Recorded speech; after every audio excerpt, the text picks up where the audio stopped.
അഫാന് കുറ്റബോധം വന്നോ എന്ന് സംശയം. പോലീസ് അഫാനെ ചോദ്യം ചെയ്തുകൊണ്ടിരിക്കുന്നു.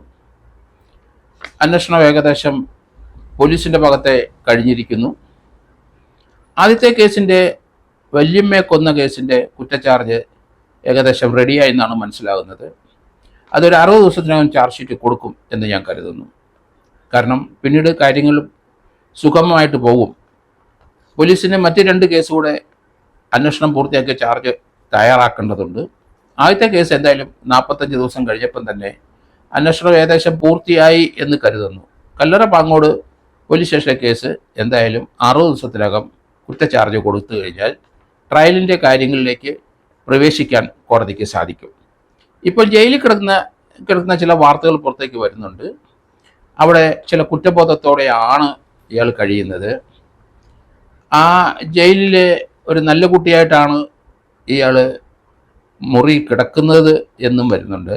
രണ്ടാമത്, എത്ര നല്ല കുട്ടിയായാലും ജയിലിലെ ഏകാന്ത തടവിൽ തന്നെയാണ്.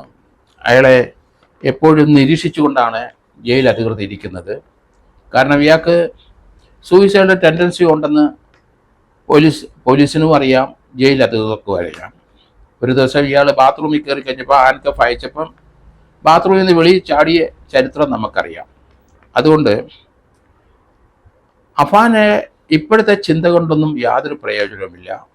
ഇയാളെ ഈ കൊലപാതകത്തിന് മുമ്പ് ആ അമ്മ ആരെയെങ്കിലും കൗൺസിലിങ്ങിൽ ഏൽപ്പിച്ച് നല്ല കൗൺസിലർ എടുത്ത് വിട്ടിരുന്നെങ്കിൽ ഈ കൊലപാതകത്തിൽ നിന്ന് രക്ഷപ്പെട്ടു പോയതെന്ന് ഇപ്പം എനിക്ക് തോന്നുന്നു. കാരണം ഇയാളെ ഇപ്പോൾ ആ സംഭവത്തിൽ ദുഃഖം പേറുന്നുണ്ട്. ഇയാൾ കരഞ്ഞു, അമ്മയെ അപ്പനെയും കാണണം എന്ന് 21കാരൻ പറഞ്ഞു എന്നൊക്കെ വാർത്തകൾ വരുന്നതിൽ നിന്ന് ഒരു കാര്യം മനസ്സിലാക്കാം നമുക്ക്, അയാൾ കുറ്റബോധത്തിൻ്റെ വഴി കൂടെയാണ് എന്ന് തോന്നുന്നു.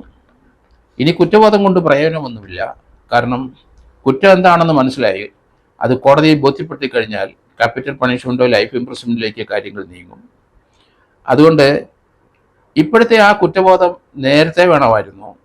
അയാൾ ഈ തീരുമാനം എടുക്കുന്നതിന് മുമ്പ് അത് ഉമ്മയുടെ അടുത്തെങ്കിലും ഒന്ന് പറഞ്ഞ് അതിൽ നിന്നൊരു മാറി സഞ്ചരിക്കാനായിട്ട് അവസരം ലഭിക്കുമായിരുന്നു. ആരോടെങ്കിലും പറഞ്ഞിരുന്നെങ്കിൽ, ആ പെൺകുട്ടിയുടെ അടുത്ത് പറഞ്ഞാലും ശരി, അവർക്ക് ചിന്തിക്കാൻ കഴിവുണ്ടോ നമുക്കറിയില്ല, എങ്കിലും ഇയാളെ ഒരു കൗൺസിലിങ്ങിന് വിധേയമാക്കിയിരുന്നെങ്കിൽ തീർച്ചയായിട്ടും ഈ കൊലപാതകത്തിൽ നിന്ന് മാറി സഞ്ചരിച്ചനെ എന്നാണെന്ന് എനിക്ക് തോന്നുന്നത്. കാരണം അവസാന കാലഘട്ടത്തിലെ സാമ്പത്തികമായി ഒരു നിവൃത്തിയില്ലാത്തൊരു സ്റ്റേജിലേക്ക് അമ്മയും മകനും എത്തിയെന്നാണ് മനസ്സിലാകുന്നത്. കടബാധ്യത കൊണ്ടാണ് കൊലപാതകം നടത്തിയെന്നുള്ളത് ലോജിക്കായിട്ട് നമുക്ക് അംഗീകരിക്കാൻ പറ്റില്ലെങ്കിലും അതിലേക്കാണ് പ്രതിയുടെ ഇതുവരെയുള്ള കുറ്റബോധങ്ങളും കുറ്റസമ്മതങ്ങളും. അതുകൊണ്ട് കടബാധ്യതയുടെ കാര്യം ഏറ്റവും അവസാന ദിവസത്തെ അമ്മയെ അടിച്ച് പരിക്കേൽപ്പിക്കുന്നതിന് മുമ്പും അല്ലെങ്കിൽ മറ്റുള്ളവരെ കൊണ്ടുവന്നതിന് തലേ ദിവസം ആ പെൺകുട്ടി കൊല്ലപ്പെട്ട പെൺകുട്ടിയുടെ കയ്യിൽ നിന്ന് 200 രൂപ ഇയാൾ ഗൂഗിൾ പേ ഉപയോഗിച്ച് വരുത്തി. അതിനകത്ത് 100 രൂപയ്ക്ക് പെട്രോൾ അടിച്ചിട്ടാണ് കൊലപാതകത്തിന് പോയത്. 100 രൂപ കൊണ്ട് ഉമ്മയായിട്ട് പോയി ആഹാരം വാങ്ങിച്ച് കഴിച്ചു എന്നുള്ള വാർത്തകൾ വരുന്നുണ്ട്. കാരണം ഒരു പൈസ പോലും കയ്യിലുണ്ടായിരുന്നില്ല. അവസാനം 200 രൂപ ലഭിച്ചത് ആ കൊല്ലപ്പെട്ട പെൺകുട്ടിയുടെ കാരുണ്യം കൊണ്ടാണ്. അവളുടെ കയ്യിൽ നക്കാപ്പിച്ച പൈസ മാത്രമേ കാണുള്ളൂ. അതിൽ നിന്ന് 200 രൂപ അടിച്ചെടുത്തു ഇവൻ. ആ പണം കൊണ്ടാണ് കൊല്ലാൻ പോകാനുള്ള പെട്രോള് 2 വീലറിൽ ഒഴിച്ചത്.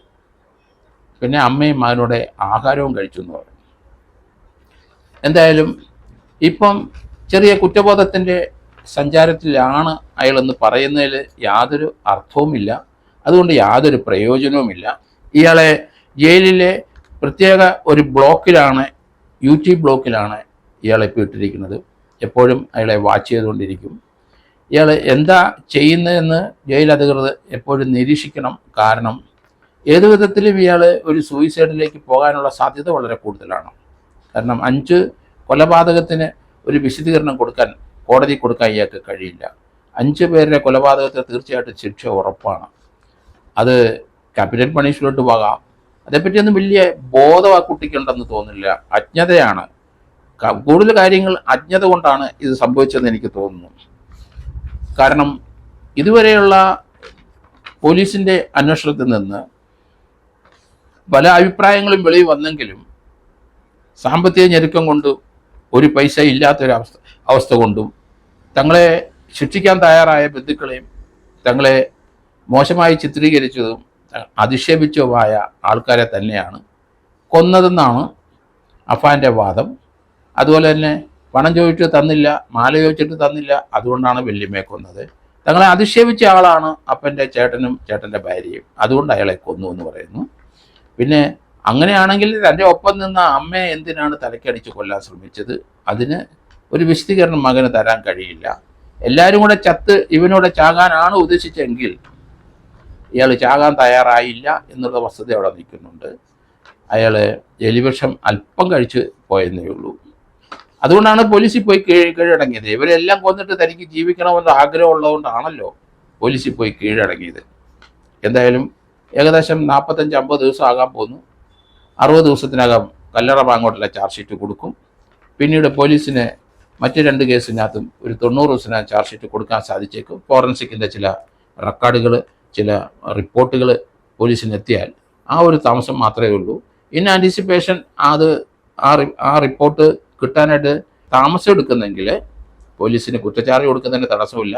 പിന്നീട് ആ റെക്കോർഡ് കോടതിയിൽ ഹാജരാക്കിയാലും മതി.